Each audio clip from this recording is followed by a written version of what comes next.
Not gonna lie, when it comes to the value section of a brand story, this is where I see a lot of my customers come unstuck. Thinking about what's most important to you seems really easy until you actually come to do it. And the temptation is often to rush over this section. It's like, who actually really cares? Hello, I'm Hilary Solzman and welcome to the Everyday Storyteller. This episode is part of a special brand story masterclass dedicated to getting your brand story written once and for all and giving you the confidence and know-how to get out there and tell it. For those that have been following along, we've already smashed your purpose, vision and mission out of the park.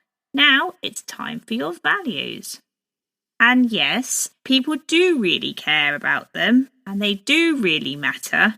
And here is why.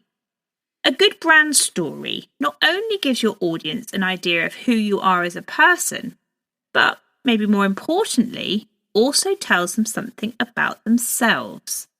The most powerful stories are like a mirror, showing them a glimpse into their own lives, adding value to their story, and creating powerful connections between what they see as important and the things that you hold dear. In simple terms, people look to work with others or buy from brands that share the same values as them. If you don't talk about your values, how will they ever know? Sounds like a lost opportunity to me. Your values are the principles that guide you in everything you do.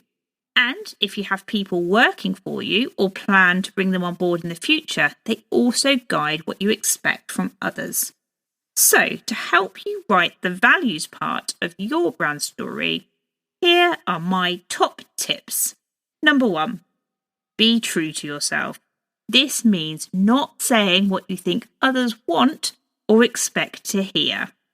Tip number 2, don't talk about a value like sustainability or diversity just because you see everyone else doing it.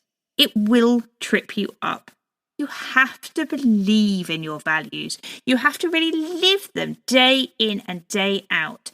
And you need to be prepared to defend them. And by that, I mean have examples and proof points to back them up if you're questioned on them.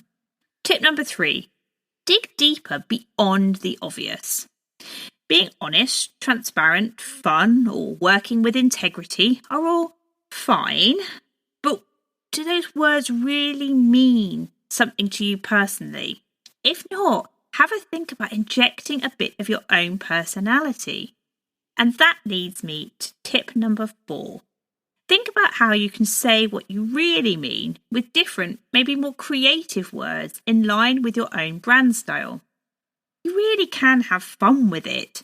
For example, rather than describe a client as honest and transparent, I use the words 0 shades of grey. What you see is what you get. Or you could just make it a bit more personal, a bit more human. For example, saying we delight our customers rather than saying we're focused on customer service. And finally, tip number 5. Don't forget to tell your audience what your values should mean to them. How do they impact the experience of working with you? How do they add value, excuse the pun, to their own sense of what's right and wrong? To everyone that's made it this far, well done. You've perfected your purpose, realised your vision, mastered your mission and sorted your values. All that's left is to get out there and tell your story. Listen to the next episode for practical tips on exactly how and where to share your brand story as part of your content strategy. Thanks for listening.